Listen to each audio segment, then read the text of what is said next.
Ya, démosle. Ahora sí. Vamos a dar inicio a la ayudantía. Hoy día vamos a ver aquí que eran los últimos temas que nos faltaban ver.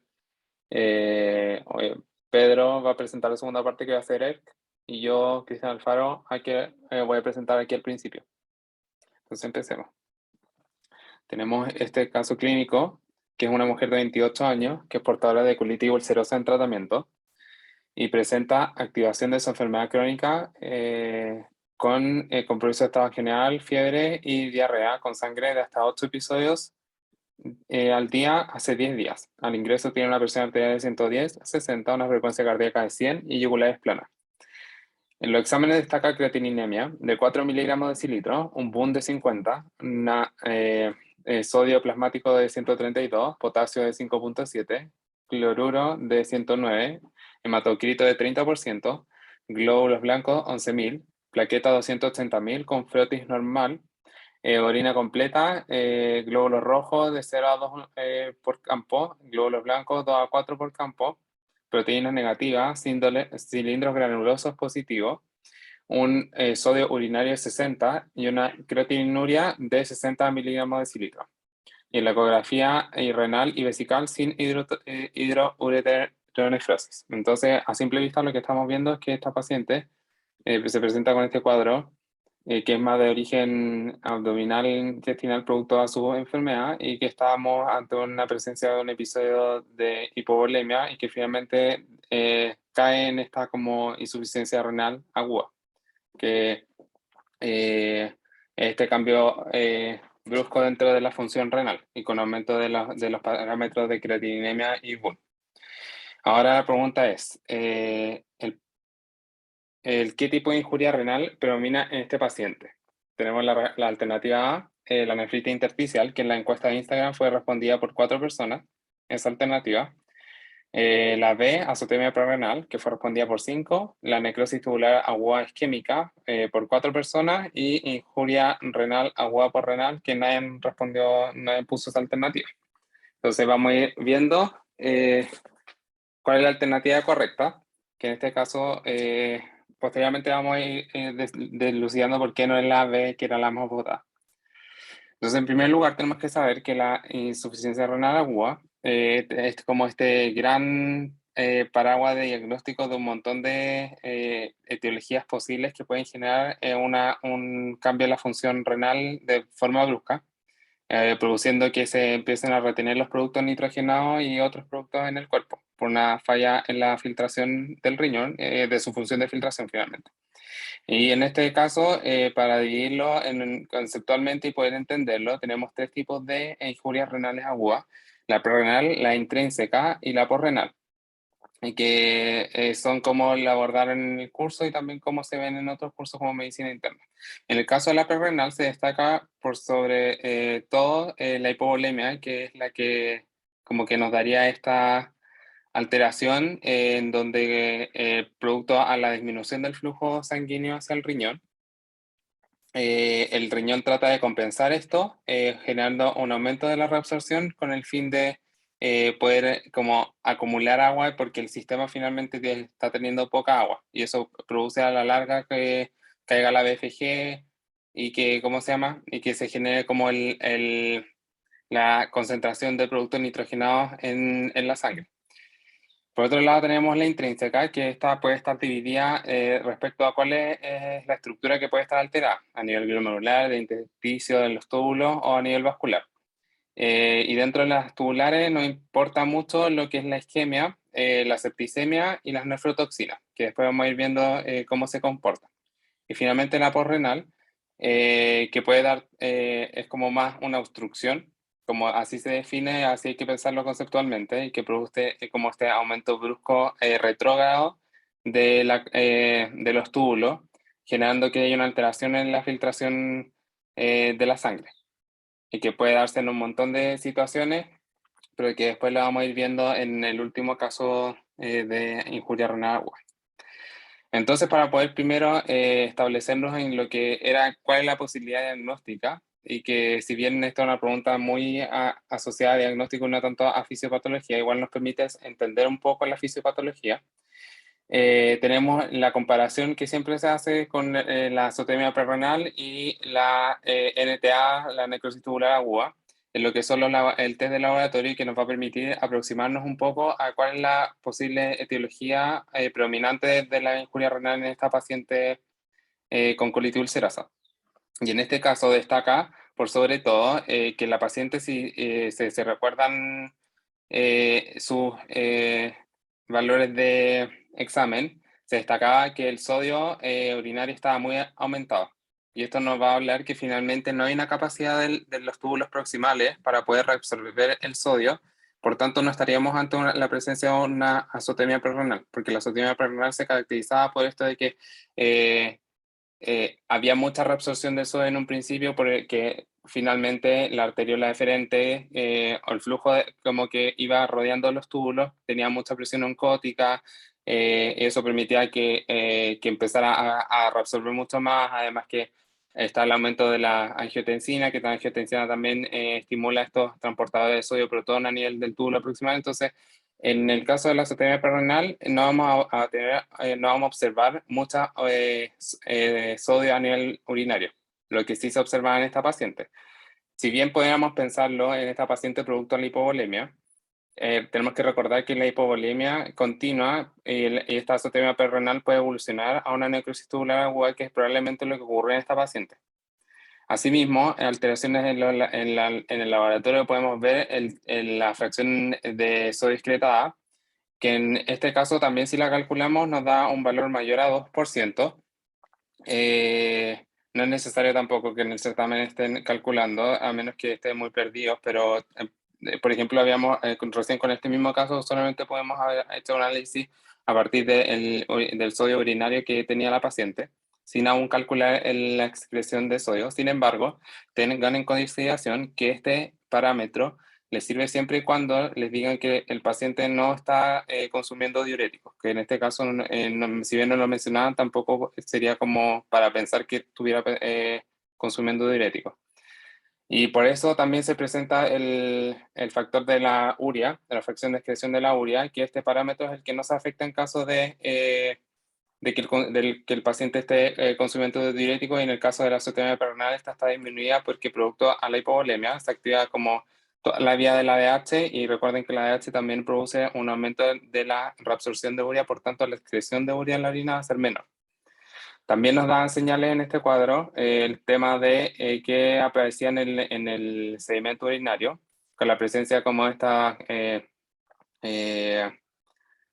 ¿cómo se llama?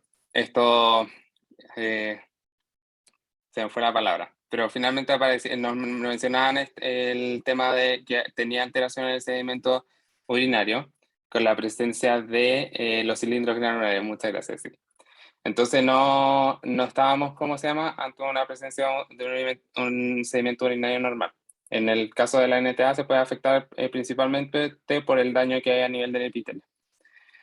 Entonces eso nos podía llevar a saber que si estábamos hablando de una necrosis tubular aguda, que podía ser por hipovolemia, por sobre pensar en una azotemia perrenal, que pudo haber sido el inicio del cuadro, pero en el caso, en el momento que estamos viendo ahora de la paciente, se está presentando con esta alteración.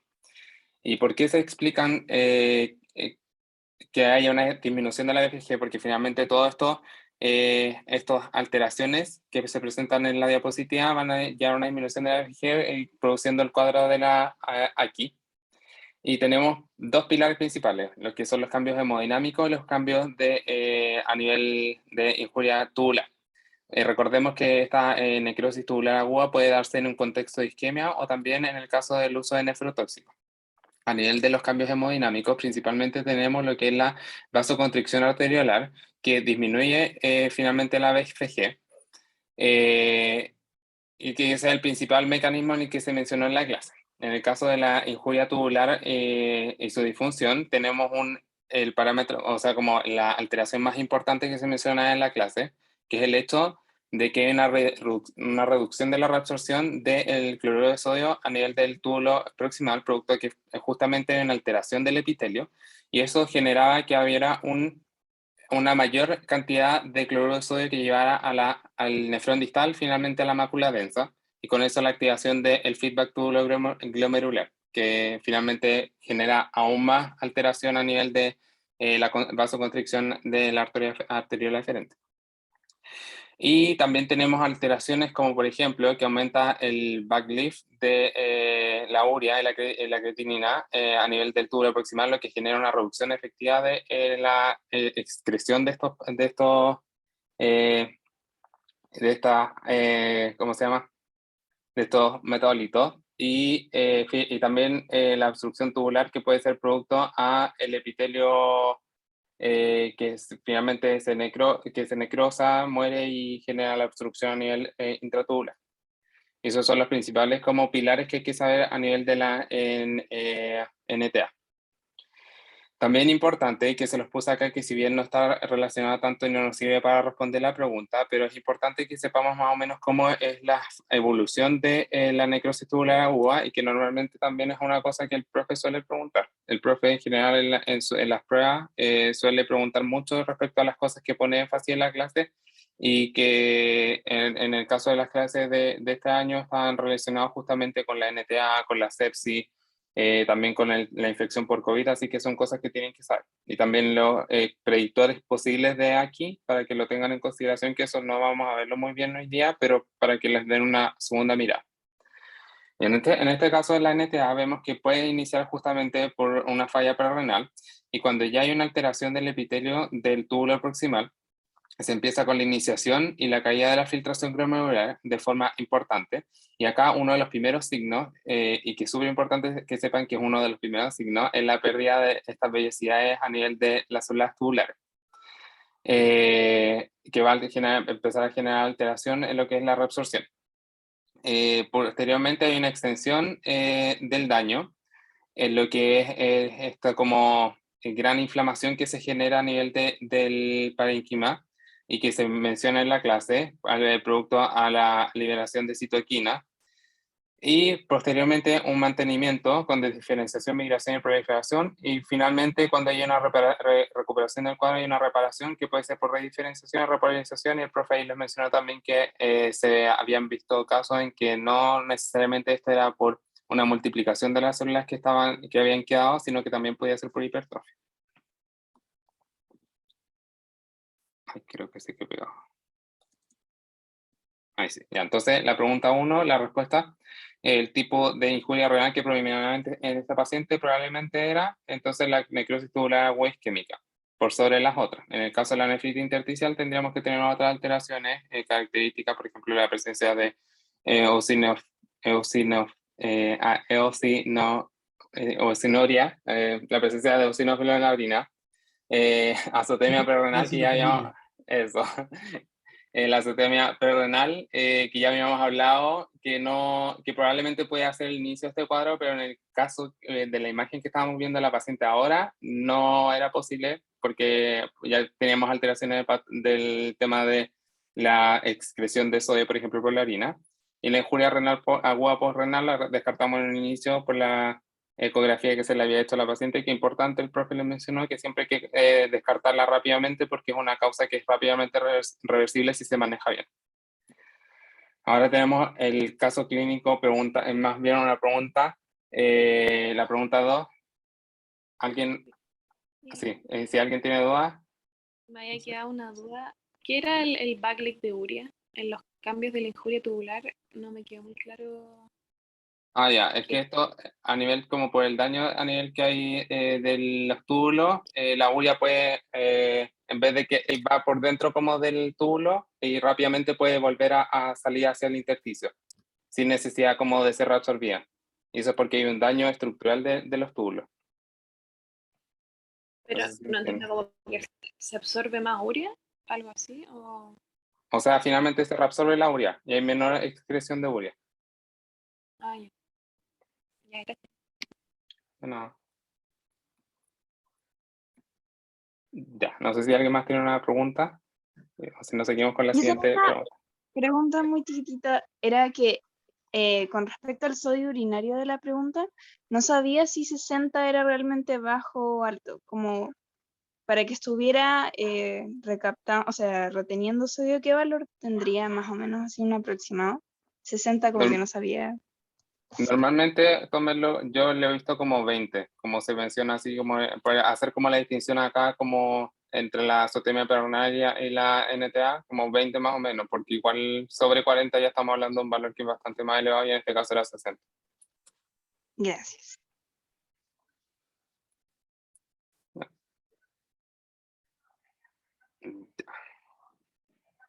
Entonces continuamos con la siguiente pregunta. Tenemos ante un paciente que se encuentra hospitalizado por un cuadro séptico y evoluciona con una falla renal aguda. ¿Cuál de las siguientes alternativas es algo que esperaríamos encontrar? La alternativa A era vasodilatación de la arteria arteriola aferente, que fue contestada por 4 personas. La B, un daño isquémico en etapas tempranas del cuadro, que fue contestada por 2 personas. La C, una buena respuesta al uso de vasodilatadores en fase inicial, y que esa no fue contestada por nadie. Y finalmente la vacuolización del túbulo proximal y la pérdida del ribete en cepilla. Ya, entonces acá tenemos, en la clase se mencionan 2 grandes pilares de los efectos que produce la sepsis a nivel renal. Y esto es lo que hay que saber principalmente, lo que son los efectos circulatorios y los efectos tubulares. A nivel de la circulación, vemos que al igual que en otros lechos vasculares, lo que ocurre en el riñón es vasodilatación en caso de sepsis severa. Y esta vasodilatación sería aumentada en la arteria eferente, que es lo que se explicaría a través de o sea, que explicaría finalmente la caída de la BCG por la presión que hay en el, del glomérulo, y que finalmente es lo que trata el profe de demostrar a través de este estudio que se menciona de las ovejas, como que le inyectan E. coli y le ponen después angiotensina, que la angiotensina es un vasoconstrictor de la arteria eferente, y eso genera como una mejoría como de la BFG. Ahí, desde ese entonces se está planteando como que este sería el principal factor que generaría la caída de la BFG y por tanto la insuficiencia renal aguda. En el caso del riñón en choque séptico, en producto justamente a que hay una vasodilatación de la arteria eferente, lo que se ve principalmente en etapas tempranas del cuadro es que sea más hiperémico, porque no hay una alteración del flujo plasmático renal, sino que más bien es producto de la presión que hay dentro del glomérulo que disminuye la BFG. Entonces, en un inicio podría ser más hiperémico y ya, evidentemente, con la evolución del cuadro y con toda la inflamación y la liberación de citoquinas, podríamos caer en un riñón más isquémico que hiperémico.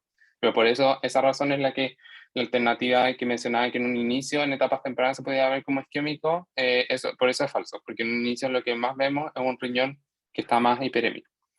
En el caso de lo que se mencionaba justamente en este experimento, es que los vasoconstrictores como la angiotensina podrían en fases iniciales ayudar en la sepsis, producto a que la patogenia de esta enfermedad estaría la vasodilatación de la arteria eferente. Por tanto, se plantearía que el uso de vasoconstrictores podría ser de utilidad y no los vasodilatadores, porque recordemos que el problema es la vasodilatación de la arteria eferente.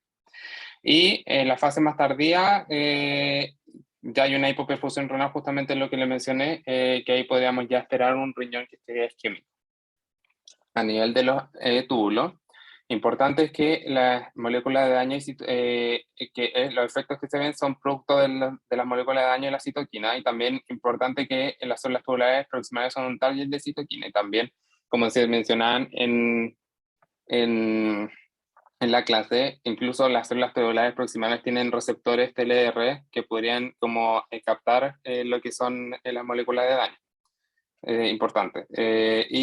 Por tanto, eso es como lo principal que ocurre a nivel tubular, y dentro de la histología que también se lo mencionó el profe y que era la alternativa correcta, es que justamente se ve esta vaporización del túbulo proximal y pérdida de ribete en cepillo. Que hay alguna actualización al respecto que podría ser un poco más como en parches, pero no es algo que sea importante que ustedes sepan, más bien como lo que el profe mencionó en su clase. Y justamente a partir de, porque esto es un tema que igual está aún en estudio, aún no se sabe muy bien qué es lo que ocurre a nivel del el riñón en shock séptico y por qué se genera este cuadro. Más bien son teorías las que se han planteado. Hay evidentemente más estudios recientes en los que uno de ellos es esta imagen que la saqué de un paper del 2019, que justamente trata como de unificar qué es lo que está ocurriendo y que más o menos lo que el profe les contaba en su presentación, que justamente en alteraciones a nivel de la hemodinamia del riñón, de la nefrona, porque justamente hay una, no sé si se ve mi puntero, a ver, no sé cómo poner. Sí, sí se ve el puntero. Ah, ya, bacán, bacán. Ya, entonces justamente hay una dilatación de la arteria deferente y eso hace que la presión dentro del glomérulo disminuya, produciendo una disminución de la BFG. Eso es lo que son los cambios hemodinámicos dentro de la nefrona. Pero también tenemos lo que es las alteraciones a nivel de la inflamación. Importante la inflamación a nivel renal, producto de la sepsis, que puede ser, ¿cómo se llama? Activación de los glóbulos blancos, los cuales van a pasar por todo su proceso, van a llegar al intersticio, van a generar más citoquina, van a generar inflamación. También recordar que a nivel del túbulo renal proximal están estos TLR, principalmente 2 y 4, que van a también percibir las señales producto a los DAM y los PAMS, y también van a liberar, van a empezar a ayudar en este proceso de inflamación finalmente. Y también hay otras teorías asociadas con lo que es una reprogramación metabólica, que finalmente es como que estas células le avisan a las otras que se tienen que quedar como más o menos quietas, producto que hay mucho daño, para que se protejan, porque lo que está tratando de hacer el riñón, en vez de mejorar las funciones, como mejorar la sobrevida. Y también dentro de esto entra el tema de que se detiene el ciclo celular de las células que hay en el riñón, y que también es algo que menciona después el profe en la parte de los marcadores posibles que pudieran ayudar a ver antes como que se está generando una aquí, porque finalmente si recordamos la elevación de la creatinina es más bien tardía en el caso de la disminución de la BFG. Y dentro de eso menciona que hay unos marcadores que se están estudiando, que esto es el NephroCheck, que es justamente asociado a esta detención del ciclo celular, y están estas dos como moléculas asociadas que se podrían pesquisar a través de este test, y que están asociados justamente a la detención del ciclo celular. Entonces es importante también como ir asociando los conceptos.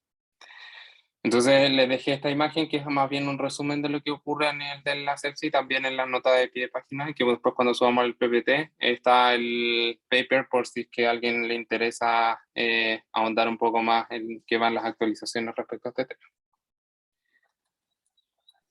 Entonces, Me queda sí, una duda.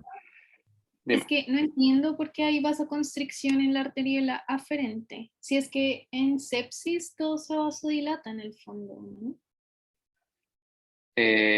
Sí, eso justamente porque hay alteraciones también a nivel de la microcirculación, y recordemos también el tema de la inflamación importante. Eso al menos mencionan en el paper como podría ser como explicación de lo que es la vasoconstricción a nivel aferente, pero lo principal que se ha visto, y que se ha visto principalmente a través de justamente experimentos como el de la abeja, es que el principal mecanismo de patogenia es la dilatación de la arteriola eferente, que eso es lo importante.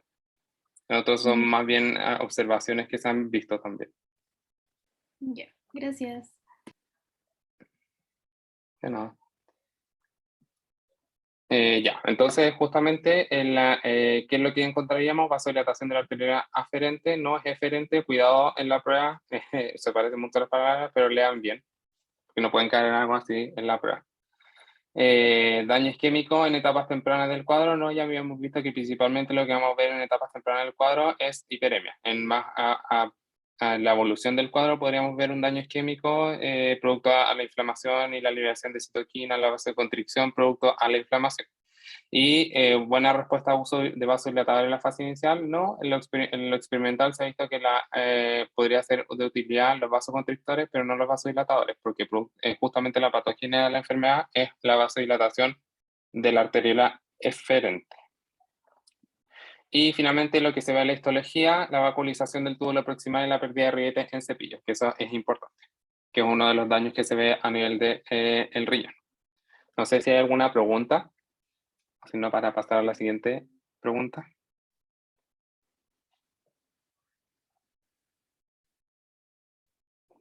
Ya, entonces pasemos a la siguiente. Dice, frente a un paciente monorreno que presenta una falla renal aguda debido a una obstrucción litiásica de la vía urinaria, ¿cuál de los siguientes hallazgo explican la disminución de la BFG en un inicio. Entonces tenemos el aumento de la presión hidrostática en forma retrógrada, que lo respondió 5 personas, disminución de la presión en la cápsula de Bowman, que lo respondió 2 personas, una escasa perfusión de los glomérulas, que lo respondieron 0 personas, y una vasodilatación arterial eferente.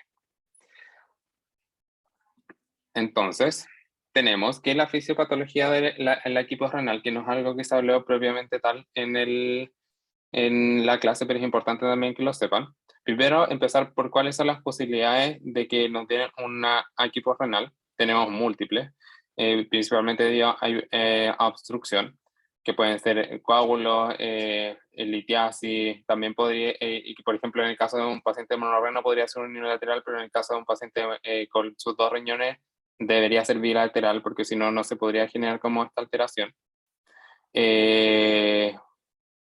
¿Cómo se llama? Podrían también ser tumores, fibrosis, a nivel de la vejiga también podría haber alteraciones, y también a nivel de la próstata con una hipertrofia prostática benigna. También el tema de la obstrucción de la sonda de Foley, que eso se menciona, pero más bien en el caso, esto es una imagen sacada del Harrison que la profe Emilia se lo subió. Y se menciona más bien que el caso de la obstrucción de la sonda de Foley, que si bien puede ser una causa, más bien como de rápida resolución si es que uno lo nota. Entonces tampoco como que se menciona mucho. Pero es importante que sepan que tienen que evaluar, por ejemplo, si el paciente tiene sus 2 riñones, qué es lo que podría estar pasando, son múltiples cosas las que podrían estar generando el equipo renal. Y esto es bien característico, que lo que principalmente explica el por qué disminuye la BFG es que hay una alteración hemodinámica, producto de que se eleva súbitamente las presiones intratubulares. Pensemos que hay una obstrucción, no puede pasar la orina, entonces, ¿qué es lo que pasa? Retrógradamente empiezan a subir las presiones intratubulares porque no se puede generar como la liberación de esta orina. Y eso lo que va a llevar, si lo piensan como a nivel microscópico, es que justamente este aumento de las presiones intratubulares va a terminar en un aumento de la presión en la cápsula de Bowman, y eso va a dificultar a que se genere la filtración de la sangre, disminuyendo la BFG, y ese es el principal mecanismo por el cual se genera la equipo renal. ¿Y por qué es tan fácil de resolver? Porque resolviendo el problema y generando que pueda haber flujo por las vías urinarias, se podría disminuir la presión intratubular, disminuir el aumento de la presión de la cápsula de Bowman y con eso corregir la velocidad de filtración glomerular. Ese es el principal. También se ha visto que a nivel del riñón, lo que podemos ver es una hiperemia por vasodilatación de la arteria eferente en un inicio, pero finalmente esto generaría vasoconstrictores, producto justamente de, ¿cómo se llama?, de esto el feedback tubuloglomerular, y lo que generaría finalmente es que se empezaría a disminuir la perfusión glomerular y llevando en posterior a una disminución de la perfusión glomerular, y eso en posterior podría ir agravando mucho más el cuadro si es que no nos damos cuenta en un inicio de que tenemos este problema y no lo solucionamos de forma rápida. Por eso también es importante la resolución de esto rápida. Si bien esto es algo que no se mencionó muy bien en la clase, igual es algo que se menciona en el capítulo de Harrison que le subió la profe y que también es importante que lo sepan. Y y acá está más o menos como expresado en un dibujo qué es lo que pasa. Esto es de un video de osmosis, está bastante bueno si es que quieren verlo como para poder explicarse un poco mejor cómo funciona. En un inicio, sin este aumento de la presión intratubular de forma retrógrada, tendríamos esta nefrona con un túbulo normal, sin aumento de presión, donde habría un paso desde un sistema de alto flujo, de alta presión a un sistema de baja presión. Y eso generaría una filtración normal de sangre y la producción de orina. En el caso de las equipos renal, que hay una obstrucción, aumenta la presión aquí a nivel intratubular. Y entonces tenemos un paso, o ¿cómo se llama? Tenemos un lugar de alta presión y un lugar de alta presión, y no va a pasar el filtrado, porque finalmente necesitamos esta diferencia de presiones para que haya el paso del filtrado y se genere la orina.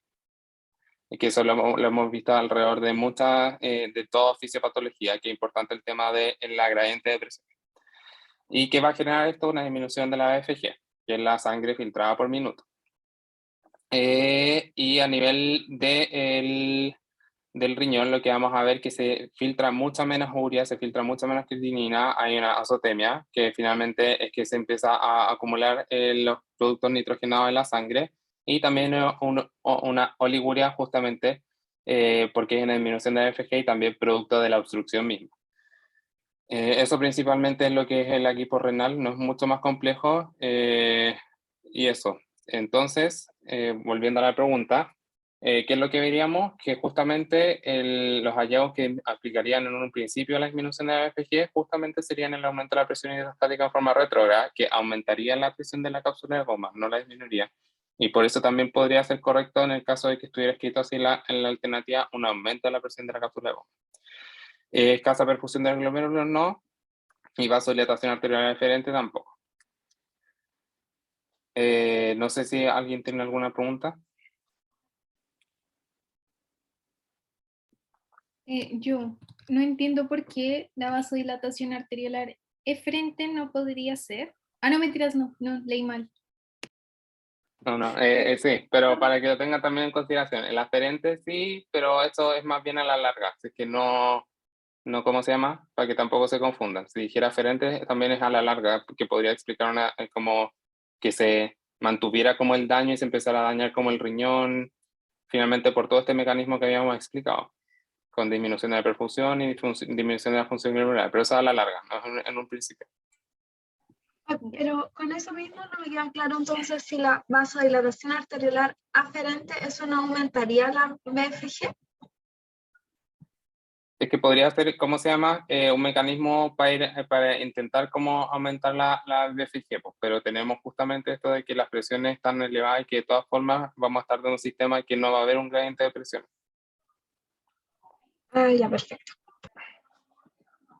Perdona, pero entonces la vasodilatación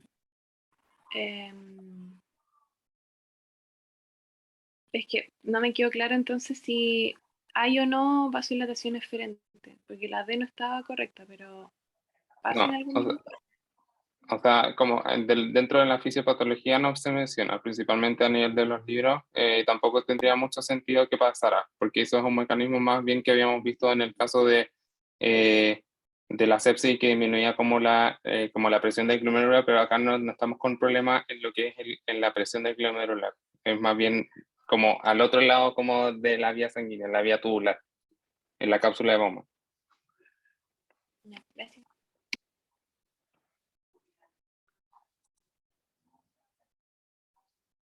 No sé si alguien tiene alguna otra pregunta. Si no, por mientras, igual cambiamos ¿cómo se llama? PowerPoint. Mientras hacemos el cambio, si es que alguien tiene alguna pregunta. Ay, puedo insistir en la pregunta que hice antes, es que no me queda claro al inicio por qué se vasocontrae la arteriola aferente en sepsis, si es que los mediadores inflamatorios también vasodilatarían.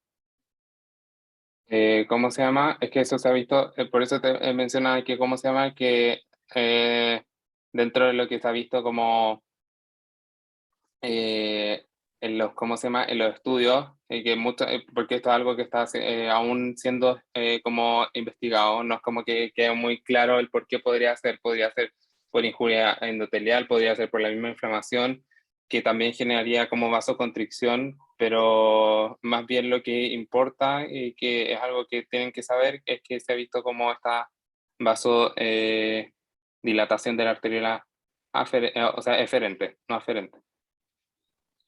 Ok. O sea, Sí, básicamente no lo a entendemos. veces en la fisiopatología no hay un porqué, sino una observación de un fenómeno que te ayuda a entender como cuál es el mecanismo por el cual se produce el daño, pero no necesariamente hay como una razón como adaptativa del mecanismo para que, o sea, de repente tenemos como malas adaptaciones que generan como, que tienen un sentido que tiran la fisiología hacia un sentido y terminan en el fondo causando una enfermedad, pero hay algunos casos en que no es tan así, y es solamente la observación del fenómeno de cómo se produce la enfermedad. Eso es lo importante que les dice Cristian que tienen que saber. Ya, muchas gracias. Ya voy a compartir. Cristian, ¿tenéis como la estadística de las preguntas? Te las puedo ir diciendo. Ya. Ya, bueno, esta era una pregunta que las puse porque, de hecho, a nosotros nos preguntaron esto en una prueba de medicina interna recién. Y nos pusieron, paciente de 57 años, obeso, hipertenso, en tratamiento con amlodipino y hidroclorotesina. Diagnosticado de diabetes mellitus hace 9 años. O sea, eso quiere decir que ya es una enfermedad, en el fondo, que tiene, que puede tener establecidas complicaciones micro y macroangiopáticas, como vino el primer semestre. En tratamiento con insulina y con metformina. Acude a control con exámenes donde se pesquisa proteinuria en el dipstick, es decir, es una proteinuria, digamos, una proteinuria franca, no es una microalbuminuria, y una relación de 250 miligramos gramos de IPC. ¿Se acuerdan que el corte, en el fondo, para ustedes hablar de una albuminuria moderada, en el fondo es 30 y 300 cuando hablamos de RAC, y cuando hablamos de IPC, en el fondo estamos hablando, podemos hacer la relación directamente de gramos a gramos, o podemos hacerla también miligramos gramos, ¿ya? Y ahí la relación siempre es, el corte es 2 para hablar de proteinuria franca y 3,5 cuando hablamos de un síndrome nefrótico. Entonces, tenemos este paciente que también trae exámenes que tiene una hemoglobina glicosilada de 7, una creatinina de 1,4, que le da una BFG de 54 ml minuto, y al examen físico se pesquisa 120, 75 de presión arterial, frecuencia cardíaca de 86. Entonces, este paciente, en el fondo, le pesquisamos la enfermedad renal crónica y la pregunta es, ¿cuál es la conducta que tenemos que hacer para evitar la progresión de esta enfermedad renal crónica? Entonces, ¿qué respondieron, Cristian? Acá respondieron 7 la B y 3 la D. 3 la D. Sí. Ya. Ya. Vamos a ver porque la respuesta correcta es la D2. Suspender el amlodipino e iniciar en la primera dosis máxima tolerada. Y vamos a ver por qué. Y ahí principalmente porque tienen que pensar que en el fondo el agregarle ¿qué es lo que necesita este paciente? Necesita un bloqueo del eje renin-angiotensina-aldosterona. ¿Ya? Y no es que la B sea una mala alternativa, lo que pasa es que si nosotros agregamos un tercer antihipertensivo a este paciente, con la intención de, en el fondo, de que el enalapril cumpla la doble función de disminuir la presión arterial y disminuir y que tenga un efecto antiproteinúrico, con esas presiones que tiene el paciente no vamos a ser capaces de alcanzar, en el fondo, una dosis terapéutica con el enalapril que sea, en el fondo, suficiente para suprimir, en el fondo, el fenómeno de proteinuria. Es decir, lo que nosotros necesitamos es enalapril a dosis plenas, ¿ya? Y para eso probablemente necesitamos en este caso, en el fondo, retirar un antihipertensivo para poder lograr las metas, uno, las metas de presión arterial, y dos, para lograr, en el fondo, mantener a este paciente con las dosis máximas que tolere de enalapril, con el fin de evitar la progresión mediante la proteinuria. Entonces, empezando con enfermedad renal crónica, ahora en el fondo es lo que es correcto es hablar de enfermedad renal crónica, ¿ya? Si bien insuficiencia renal crónica podría ser un término que aplicáramos a un paciente que tiene persistentemente una BFG menor de 60, la enfermedad renal crónica también se define por una alteración que puede ser no solo funcional, como no expresa la BFG, sino que también puede haber un daño estructural o funcional que no se expresa en el fondo a través de solo la filtración glomerular, porque la filtración glomerular, como saben, no es la única función del riñón. Entonces, si nosotros identificamos una lesión o daño renal en biopsia, en el fondo hematuria o proteinuria, que nos habla de disfunción de glomérulo, o una alteración de la imagen renal que nos dé una lesión estructural y que esté presente por más de 3 meses, o a su vez una insuficiencia renal, vamos a hablar de que el paciente tiene una enfermedad renal crónica, ¿ya? Y la insuficiencia renal crónica, como les decía, es tener una FG persistentemente bajo 60. Aquí hay algunos cambios que podemos observar en la progresión. Se ve el lápiz, ¿cierto? O sea, el mouse. Ya. Cambios que podemos identificar en el fondo en un paciente que tiene una enfermedad renal crónica establecida, ¿ya? Y son los que vamos a ir a buscar cuando, por ejemplo, se presente en el servicio de urgencia un paciente con una falla renal que no sepamos el origen, no sepamos si es una falla renal aguda o una falla renal crónica, porque muchas veces nos parece obvio que el paciente trae una creatinina de antes, pero de repente nos encontramos con pacientes que tienen una creatinina elevada y ahí entramos en la discusión de si es una falla renal crónica o es una falla renal aguda, ¿ya? Y por ejemplo, lo que vamos a ver es que en el fondo los riñones disminuyen de tamaño. Es un marcador ese de enfermedad renal crónica, ¿ya? Pero tienen que saber que existen patologías que cursan con enfermedad renal con riñones de tamaño normal o inicialmente aumentados, como lo son la diabetes mellitus, la amiloidosis, por ejemplo, la nefropatía por VIH, algunas patologías, otras patologías de la medicina interna.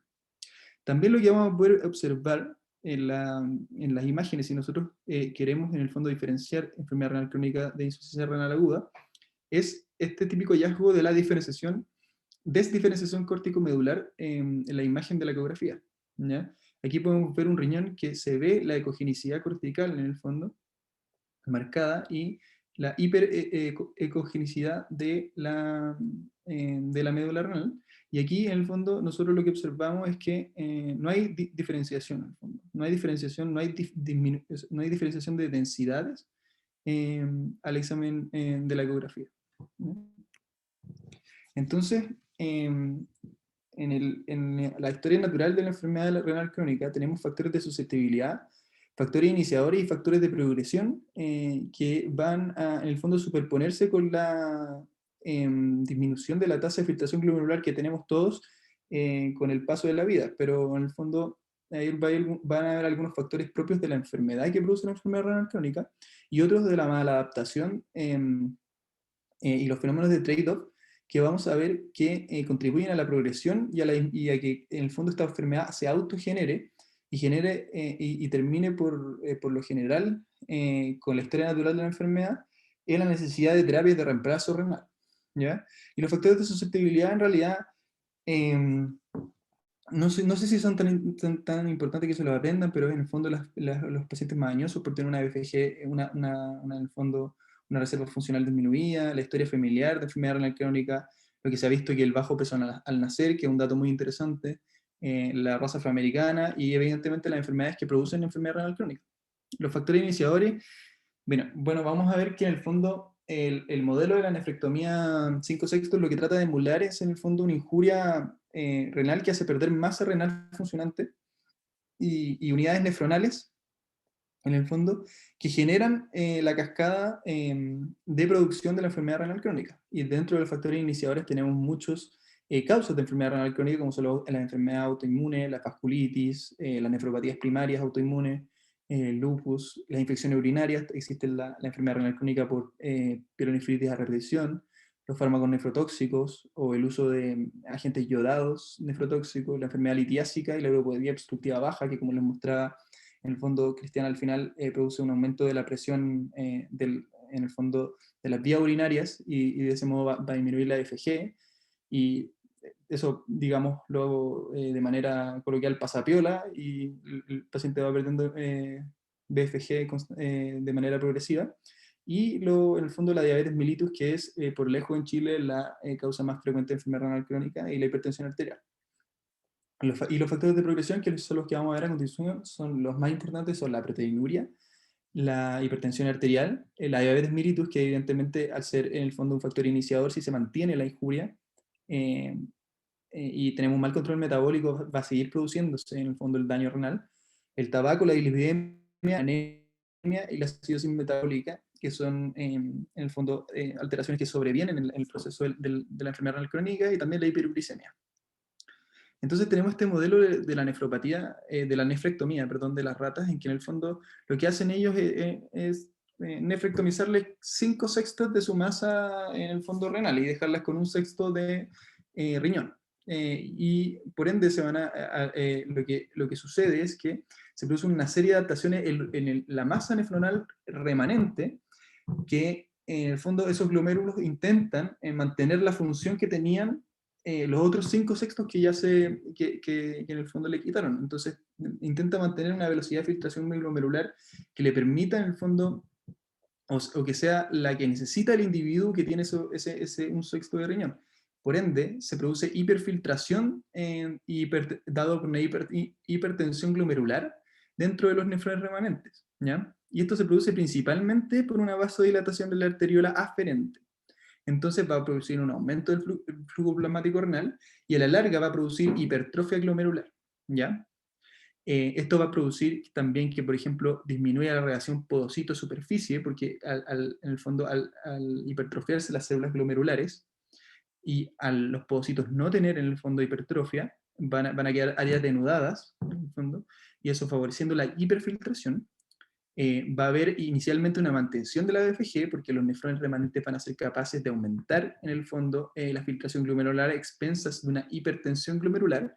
Sin embargo, a la larga, esto va a llevar a la sobrecarga de estas nefronas remanentes y a la producción de daño y esclerosis, y se generan cicatrices en los nefrones remanentes que generan finalmente la disfunción de ellos y la muerte progresiva de cada uno de ellos, que va a terminar en la disminución de la función renal con el largo del tiempo.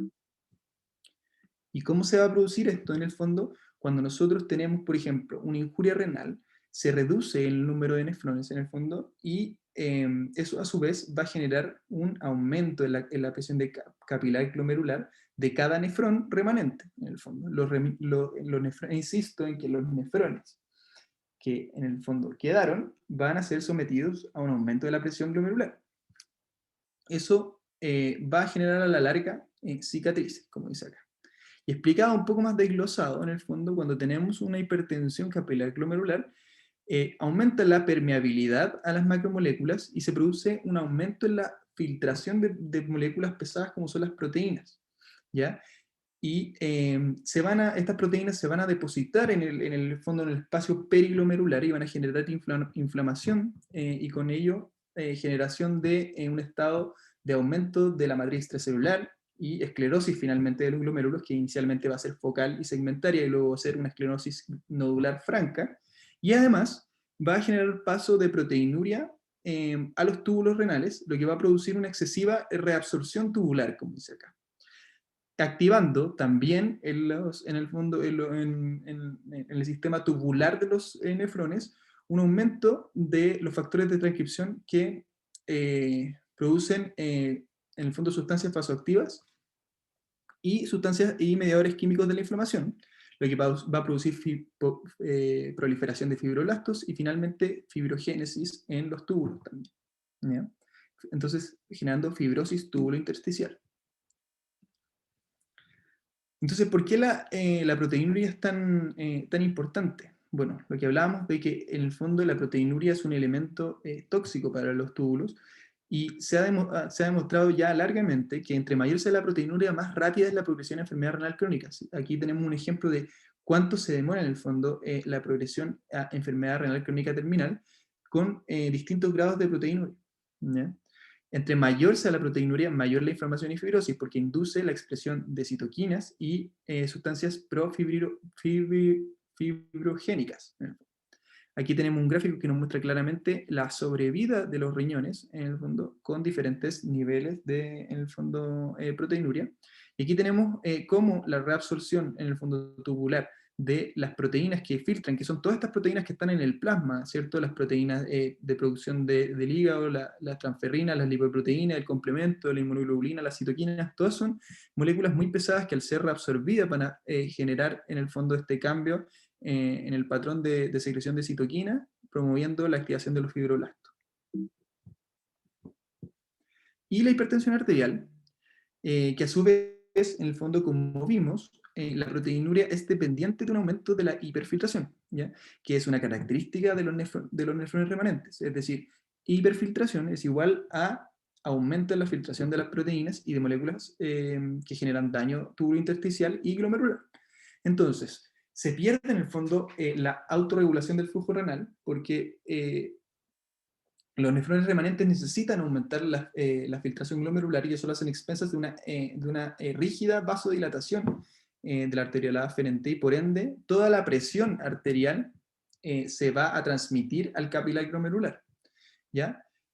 Y como dice acá, dice aumento de una hipertensión glomerular. Eso va a producir un aumento de la presión de filtración, aumento de proteínas y lo que ya habíamos conversado. Sin embargo, es muy importante considerar que a medida que se establece en el fondo la enfermedad renal, se produce un aumento del balance positivo de agua y sodio, que va a generar a su vez una hipertensión arterial. Por ende, la relación entre la enfermedad renal crónica y la hipertensión arterial es bidireccional, ¿ya? Y si nosotros queremos en el fondo atacar el problema principal, es una buena estrategia disminuir la presión arterial, porque vamos a disminuir el ciclo de hiperfiltración. ¿Y por qué los YECA y los ARA2? Porque independiente en el fondo de su disminución de la presión arterial, estos fármacos lo que hacen es producir una vasodilatación eferente, ¿cierto? Porque en el fondo la angiotensina 2 produce una vasoconstricción eferente, y de esa manera ellos pueden, independiente de la filtración glomerular, disminuir en el fondo el paso de proteínas y la filtración de proteínas a través del glomérulo. Entonces aquí vemos en el fondo cómo en el fondo si nosotros reproducimos un modelo de nefrectomía o de injuria renal, si nosotros aplicamos la enalapril, en el fondo la excreción de proteínas va a ser mucho menor que cuando no están con enalapril, ¿ya? Entonces, el fármaco de elección para reducir la presión arterial en los pacientes con enfermedad renal crónica es, en el fondo, un bloqueador del eje, principalmente en YECA, ¿ya? Primero un YECA y se nos toleraba un ARA2, ¿ya? Pero tener en consideración que no es suficiente con, en el fondo, tener un YECA a dosis que nos permita establecer, en el fondo, decir como ya, llegamos a las metas de presión arterial, entonces no sigamos subiendo el YECA.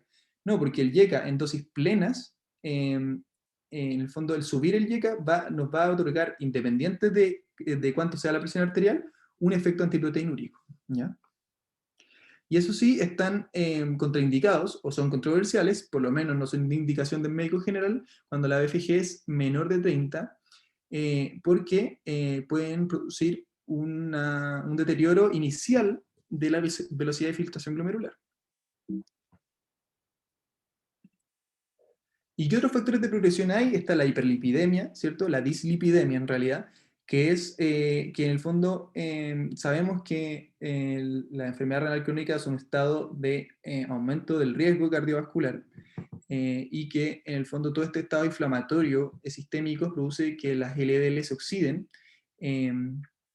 y que las células mesangiales supuestamente las invita a proliferar y a producir fibrosis. Por eso se ha considerado que en el fondo el uso de estatinas, por sus efectos principalmente pleiotrópicos, podría disminuir en el fondo la inflamación y el estrés oxidativo que induce la circulación del LDL por, en el fondo, los capilares del riñón. La obesidad también, porque como ustedes bien saben, la obesidad se asocia a inflamación sistémica, ¿no? Y la hiperglicemia, por supuesto, porque como ya vieron en el primer semestre, la hiperglicemia induce directamente cambios hemodinámicos, cambios en las proteínas de función glomerular y disfunción podocitaria de manera independiente en el fondo, o sea, son una injuria primaria al sistema glomerular, ¿ya? La acidosis metabólica, ¿por qué? Porque en el fondo la acidosis metabólica, como ya veremos, activa la cascada del complemento, aumenta la expresión del eje renina-angiotensina-aldosterona local y sistémico, aumenta la expresión de endotelinas, ¿ya? Y con eso contribuye a la inflamación y la fibrosis tubulointersticial. La hiperuricemia, que supuestamente induce el estrés oxidativo intracelular exacerbando el fenómeno inflamatorio. Sin embargo, el allopurinol, que es el fármaco que en el fondo disminuye las concentraciones de ácido úrico, no ha demostrado disminuir la progresión de la enfermedad renal crónica. Y el tabaquismo, porque por supuesto se asocia en el fondo un estado inflamatorio y estrés oxidativo. Todo es como al final lo mismo, inflamación y estrés oxidativo. Bueno, ¿y cuál es el rol de los inhibidores del SGLT2? Es muy importante porque en el fondo, como vamos a ver, la guía ADA recomienda específicamente que si un paciente, independiente del valor de hemoglobina y glicosilada que tiene, si es que el paciente tiene en el fondo una enfermedad renal crónica y es en el fondo una enfermedad renal diabética, en el fondo una nefropatía diabética, lo preferente es que estos pacientes usen un inhibidor del SGLT2 para el control glicémico. Y los inhibidores del SGLT2 tienen muchos efectos y principalmente están dados porque inducen glucosuria. De esa manera baja la hemoglobina glicosilada, en el fondo. producen un balance calórico negativo que va en el fondo disminuir, va a hacer al paciente bajar de peso, y como sabemos que la obesidad es un estado inflamatorio sistémico, en el fondo esto va a disminuir la inflamación sistémica. También los inhibidores de SGLT2 por diuresis osmótica inducen natriuresis, van a disminuir la presión arterial, ¿cierto? Disminuir el volumen del BEC, y eso y van a aumentar el feedback túbulo-glomerular, que es en el fondo el fenómeno que sucede cuando llega un aumento de carga de cloruro de sodio a la mácula densa, y por ende va a producir que se produzca una constricción de la arteriola aferente, ¿ya? Contrarrestando el mecanismo principal de cómo se aumenta, en el fondo, la presión intraglomerular en los capilares glomerulares, o sea, en los capilares glomerulares remanentes, ¿ya? Y esto porque, como les decía, la llegada, en el fondo, a la mácula densa de una mayor cantidad de sodio señaliza a través del aparato yuxtaglomerular y adenosina, y envía la señal de contraer la arteriola aferente. Entonces la respuesta era esa, porque necesitamos enalapril a dosis máximas toleradas. ¿Les quedó alguna duda con esa pregunta? A mí me quedan dos dudas. Primero, había hablado creo que de las metas de presión, pero aquí está con 120,75. ¿Sí? ¿Qué metas de presión habría que tener en este caso? Se supone que según la guía MinSal, bueno, ahora las metas de presión han sido como un poco, están muy controversiales porque en el fondo la última guía americana de hipertensión arterial cambió un poco las definiciones de lo que son la hipertensión arterial. Entonces, cambiando las definiciones de lo que son la hipertensión arterial, tenemos metas cada vez más restrictivas. Pero lo que dice la última guía MinSal es que los pacientes hipertensos con enfermedad renal crónica con proteinuria deberían tener una meta de presión arterial menor a 130/80. Que como acá está bien, en 120,75, lo primero que pensé fue en como mantener el tratamiento y porque estaba bien, y agregar enalapril. Claro, pero si tú le agregas enalapril, claro, pero si tú le agregas enalapril, va a bajar mucho la presión. ¿Cachai? Ya estás en metas de presión arterial, y por ende, en el fondo, la hipotensión no es inocua, ¿ya? Me refiero a que cuando uno está ya en metas, lo correcto es mantenerse en las metas. Entonces, por eso agregar el enalapril, lo podría haber agregado y disminuir un poco la presión arterial, pero iban a ser dosis bajitas, ¿cierto? Porque si tienes esa presión, tú le agregas, no sé, 5 de enalapril cada 12 horas, y la presión te va a bajar a 110, no sé. Y no va a poder subirlo más. Entonces no va a tener la posibilidad de mantenerlo a las dosis plenas. Yeah. Y la otra duda era con la inhibición del SGLT2, que no me queda claro el efecto en la mácula densa, porque si yo inhibo el SGLT2, no hay no hay absorción de sodio, ¿no? ¿Ese sería el efecto? Claro, no hay absorción de glucosa y de sodio, ¿cierto? Y eso sería que llegue, o sea, ¿en qué nivel del túbulo estamos ahí? Se me olvidó esa parte. El transportador SGLT2, me río porque yo tampoco me acuerdo también, ¿no? Porque me lo pregunté. El inhibidor del SGLT2 está en el túbulo proximal, ¿cierto? Ah, ya. Y claro, entonces es bien proximal. Entonces, si no me equivoco, la mácula densa está después del asa grosa ascendente de Helle, o el asa grosa ascendente de Helle, ¿ya? Entonces, en el fondo, la inhibición del transportador va a hacer que llegue más sodio a la mácula densa. Ah, ya, entonces ahí se sensa como un aumento de volumen y por eso se contrae la aferente, ¿no? Exactamente. Ah, ya entendí. Gracias. Eso. Ya. Y continuando, esta pregunta que decía respecto al manejo del medio interno de la enfermedad renal crónica. Ya. Cristian, ¿estás ahí o no? Sí, estoy. Bueno. Aquí respondieron 2 la A, 2 la B y 3 la C. 2 la B y 3 la C. Ya. Ya. Bueno, en el fondo de esta pregunta tratamos de mezclar un poco distintos mecanismos de adaptación de los solutos que en el fondo se excretan a nivel renal y que, producto de, en el fondo, el descenso de la BFG, el riñón va a tener que hacer, en el fondo, adaptaciones y maladaptaciones para poder mantener estable el medio interno y adaptar, en el fondo, la disminución de la filtración glomerular a mantener una excreción de un balance de sodio, un balance de agua y la excreción de ácido base, de fósforo y de potasio, y de todas las cosas que maneja el riñón. ¿Cierto? Entonces, la adaptación de los solutos, existe en el fondo, a grosso modo, tres formas en que se afecta la excreción de los solutos con la disminución de la BFG. Esto es como clásico, como que no creo que se lo vayan a preguntar, pero sirve como un poco para hacerse la idea de cómo cambian, en el fondo, las concentraciones de algunos solutos a medida que progresa la disminución de la BFG. La curva A sería, por ejemplo, la creatinina, y por eso en el fondo usamos la creatinina para detectar cambios de la BFG. La curva B sería el fósforo, que sabemos que en estados iniciales no vamos a detectar hiperfosfemia por los cambios, por las adaptaciones que se producen. Sin embargo, cuando la BFG cae bajo 30, bajo 15, podemos ver hiperfosfemia.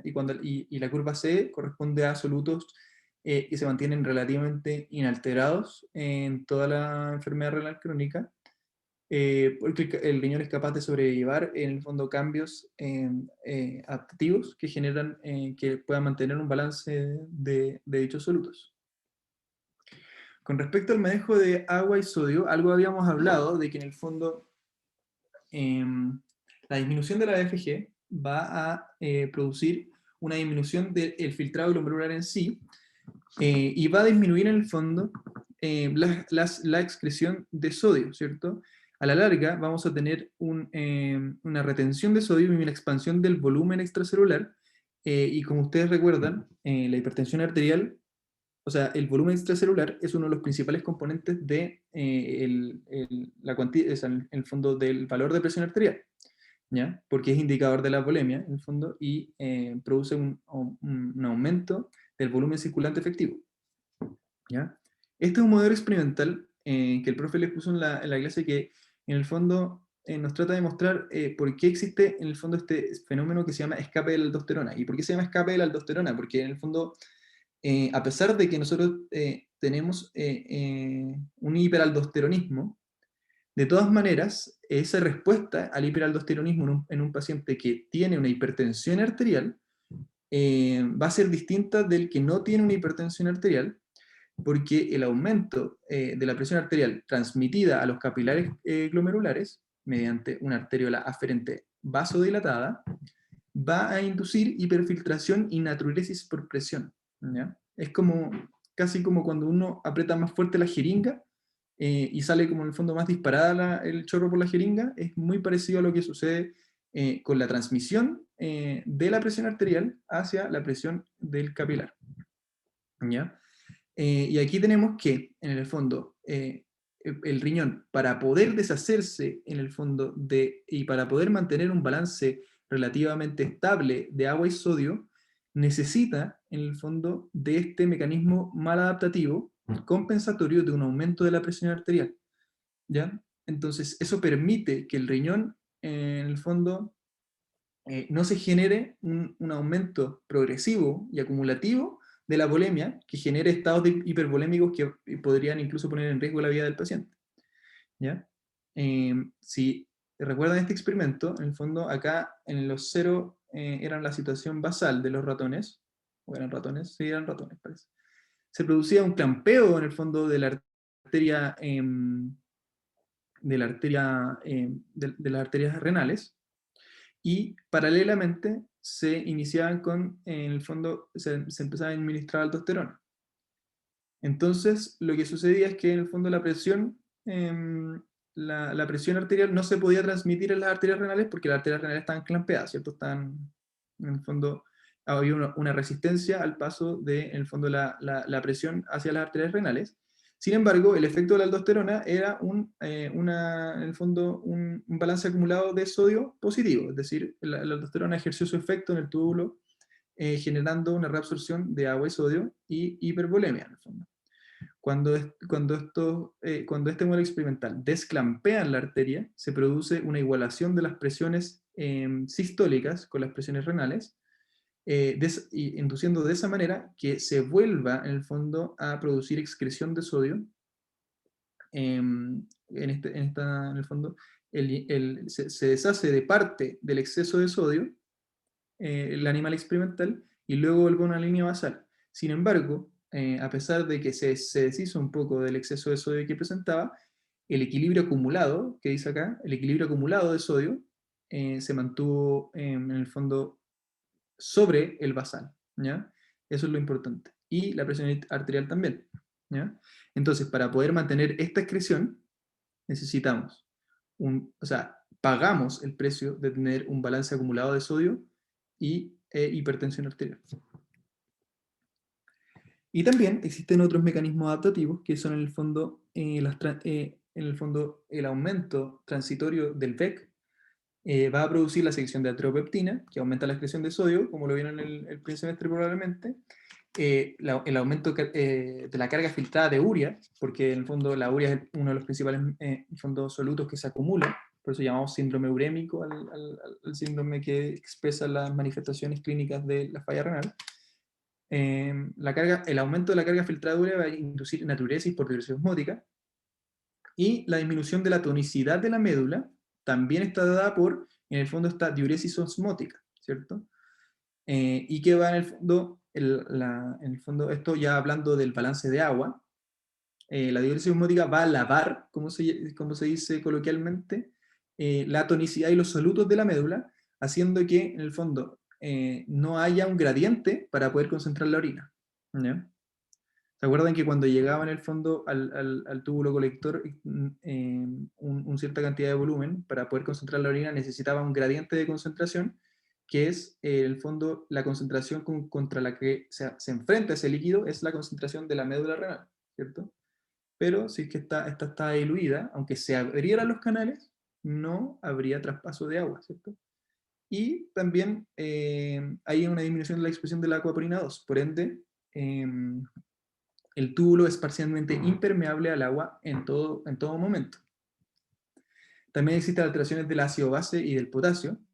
En el fondo, el aumento transitorio de la calemia produce un aumento de la carga filtrada, y por ende se puede mantener un balance relativamente neutro de potasio. Sin embargo, bajo 15 la BFG se supera la capacidad de los nefrones remanentes de excretar en el fondo el potasio, porque ya la BFG es demasiado poca, y la carga filtrada ya en el fondo ya no es suficiente y puede sobrevenir la calemia.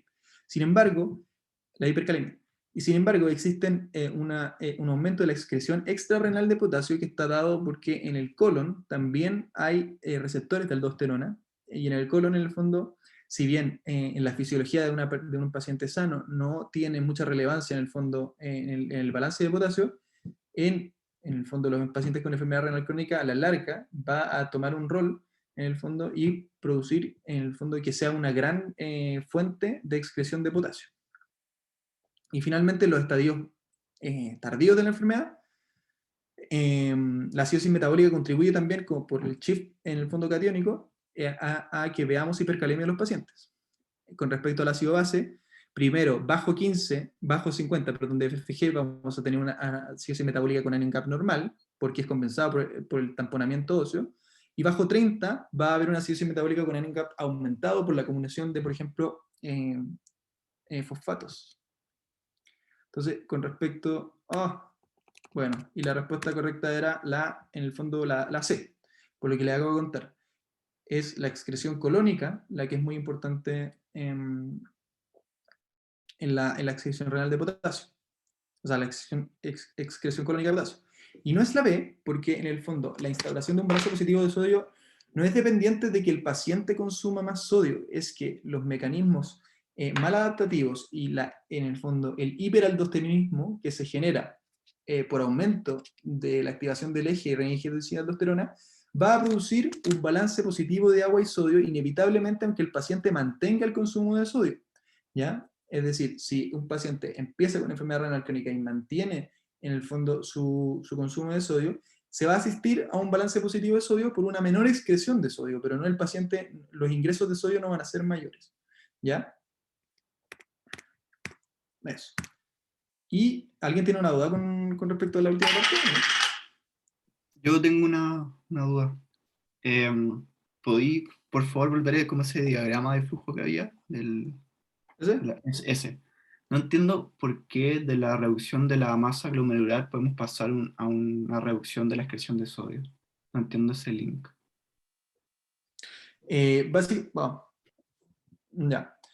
Básicamente porque en el fondo, a ver, ¿cómo lo explico?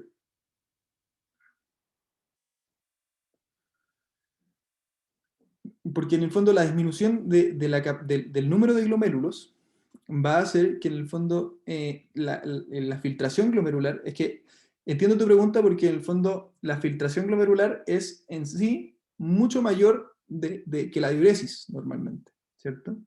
Sin embargo, existen fenómenos fisiopatológicos en la enfermedad renal que tienden en el fondo a producir una retención de agua y sodio, ¿ya? Que son, por ejemplo, la inevitable activación del eje renina-angiotensina-aldosterona, ¿ya? Eso, sumado a que hay menor masa nefronal, en el fondo, cada nefrón se tiene que hacer cargo de más, entre comillas, más pega, y por ende, la disminución, en el fondo, la disminución que podría ser de la reabsorción renal de agua y sodio en cada nefrón está perjudicada por, en el fondo, los factores neuromorales como la activación del sistema simpático y la activación del eje renina-angiotensina-aldosterona en cada nefrón. Entonces, si tú le sumas a que hay, en el fondo, un estímulo por aumentar, en el fondo, el balance positivo de sodio y por, en el fondo, la reducción de la masa nefronal, tienes, en el fondo, una baja filtración glomerular, pero además de los nefrones que filtran, muchos reabsorben la mayoría en el fondo, la mayoría del sodio filtrado, ¿ya? Entonces, básicamente eso, pero entiendo que en el fondo, esta flechita es un poco brusca en el fondo.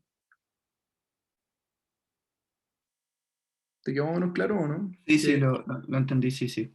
Igual es difícil de entender porque la velocidad de filtración glomerular es por mucho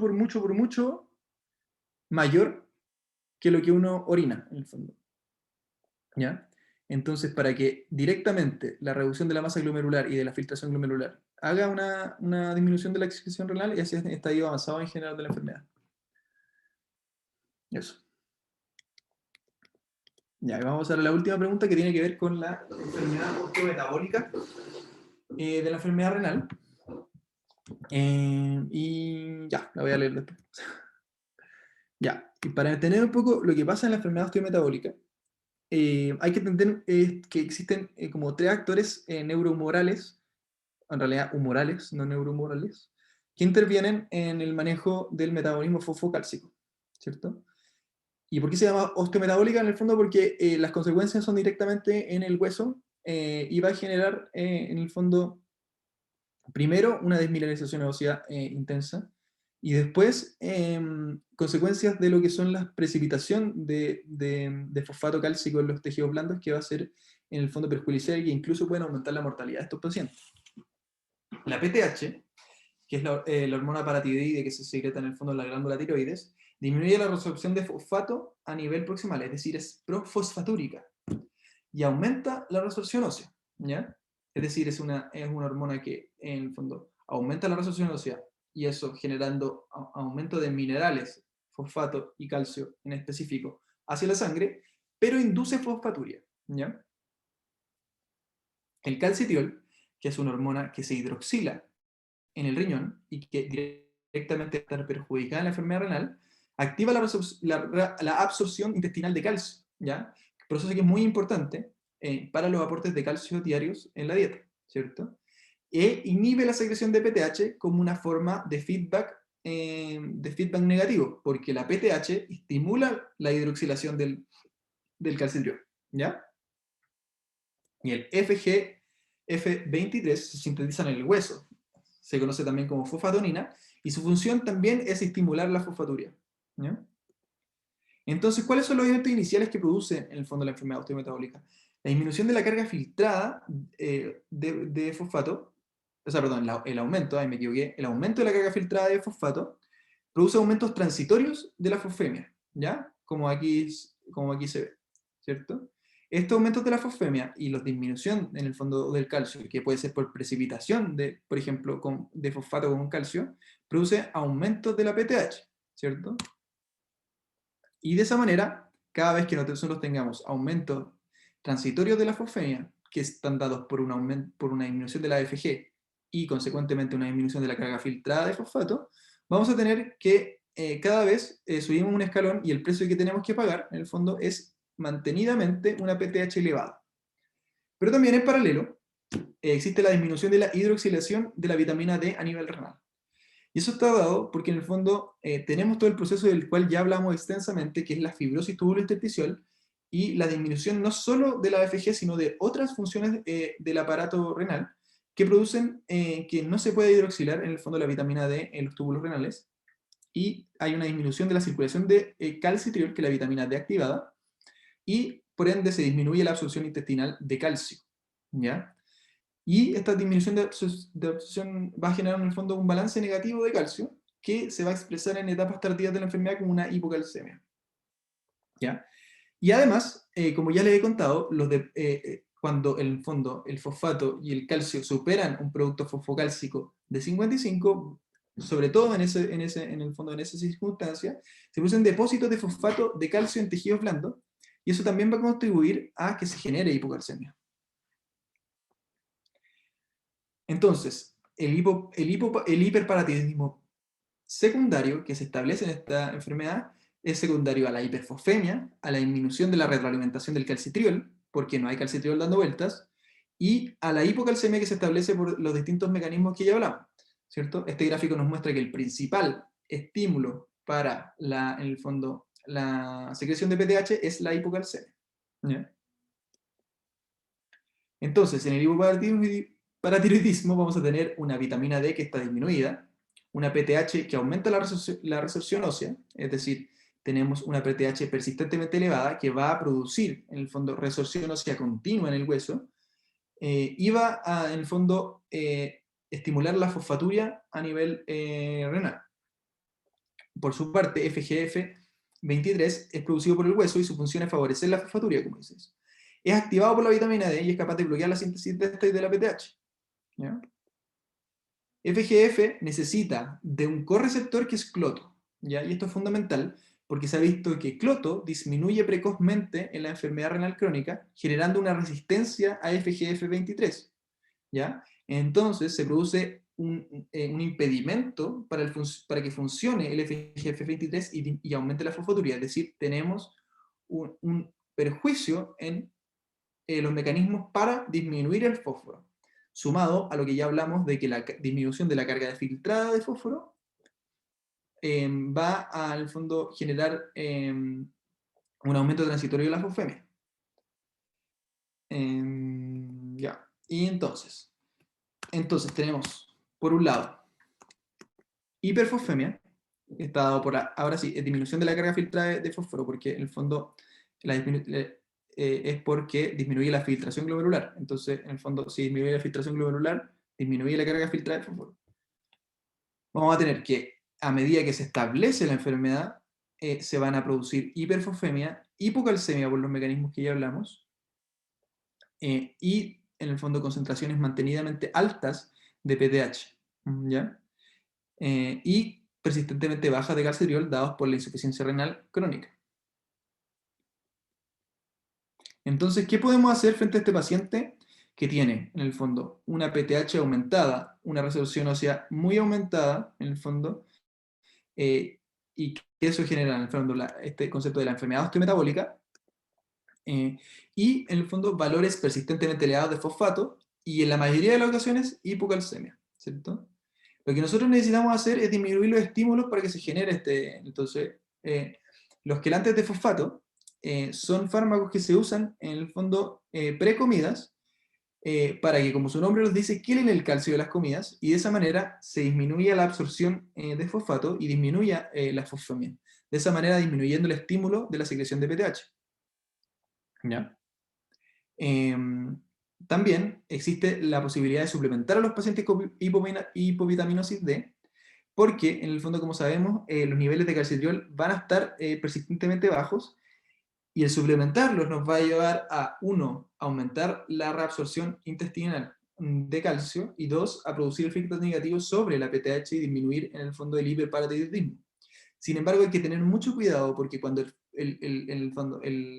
el producto fosfocálcico está sobre 5 o cercano a 55, este aumento de la absorción intestinal que podemos producir con el calcitriol puede, en el fondo, disparar el producto fosfocálcico y generar en el fondo precipitación en forma de cristales de fosfato cálcico y producir calcifilaxis. ¿Ya? Y también existe la posibilidad de usar agonistas del receptor de calcio, que, como vimos, en el fondo el sensor de calcio es muy sensible a calcio y genera disminución de la secreción de PTH. Entonces, imitando como si hubiese mayor cantidad de calcio dando vueltas, podemos frenar en el fondo la secreción de PTH.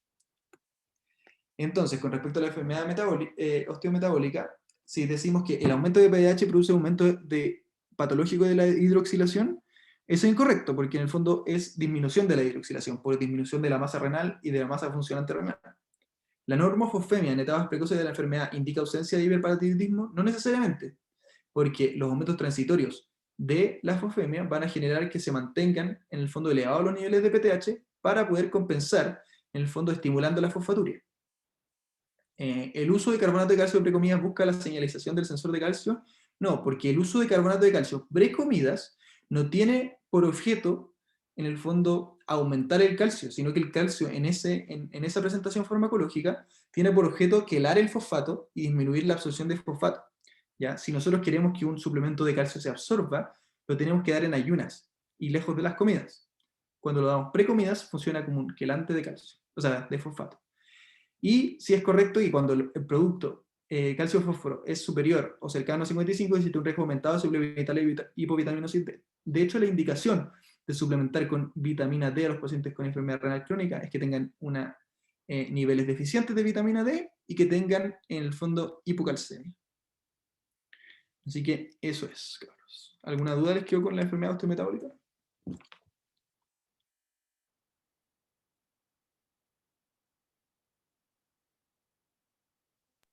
A mí me queda la duda de cuándo se produce la hipercalcemia, porque había leído que a veces algunos pacientes tenían calcificaciones vasculares. Claro. Es que las calcificaciones vasculares no son dependientes de que haya hipercalcemia, ¿ya? ¿Por qué va a estar frenada la hipercalcemia? Porque 1, no hay en el fondo aportes de calcio, ¿ya? Y 2, tienes que cada vez que, en el fondo, como tienes el fosfato elevado, tú no necesariamente necesitas hipercalcemia para que el calcio precipite, necesitas un producto fosfocálcico de 55. Entonces, si tú tienes un fosfato muy elevado, cuando en el fondo el calcio alcance niveles normales, va a precipitar y de nuevo va a bajar el nivel de calcio y de fósforo, ¿cachai? Entonces, en el fondo, la precipitación y la acumulación de fondo de cristales fosfocálcicos en todos los órganos que puede producir, y que por ende aumenta el riesgo cardiovascular, se produce en el fondo depósito de cristales fosfocálcicos en las válvulas, y calcificaciones de todas partes en el fondo, se produce principalmente porque en el fondo aumenta el producto de ambos. No necesariamente que esté aumentado el calcio, el que está aumentado siempre es el fósforo, ¿ya? Ya, perfecto, gracias. Pero puede haber en el fondo hipercalcemia. ¿Por qué? Porque no todos los pacientes se comportan igual, y el hiperparatiroidismo en general produce hipercalcemia, ¿ya? Si ustedes porque en el fondo la hormona PTH produce aumento de la reabsorción intestinal y renal, de la reabsorción ósea y renal de calcio. Por ende, la PTH es una hormona hipercalcémica, o produce hipercalcemia. Sin embargo, en la enfermedad renal crónica hay otros mecanismos que producen el freno de la hipercalcemia. Sin embargo, hay algunos pacientes que se van a presentar con hipercalcemia e hiperfosfemia, y eso es aún más peligroso para la precipitación de cristales de fosfato cálcico. Y en esas ocasiones es donde está más indicado usar agonistas de receptor de calcio como el ¿cómo se llama? Sinacalcet, ¿ya? Que va a producir que como que el calcio estuviese mucho más aumentado y va a disminuir la PTH y como idealmente frenar en el fondo la resorción ósea. Eso.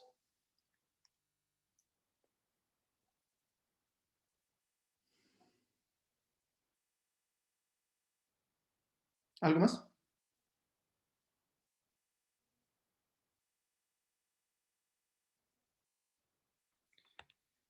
¿Nadie tiene preguntas? Cristian, ¿estás ahí? Sí. Ya. Entonces damos por finalizada la identidad. Igual hay algunos, en el fondo, temas que no pudimos ver de enfermedad renal crónica que son muy importantes, como la anemia de enfermedad renal crónica, que me gustaría que lo repasaran, pero como en el fondo estas ayudantías están hechas para que sea un repaso como igual como acotado, aunque nunca nos sale acotado, como para no tocar todos los temas y no estar aquí esta mañana. Así que eso. Cabros, que les vaya bien.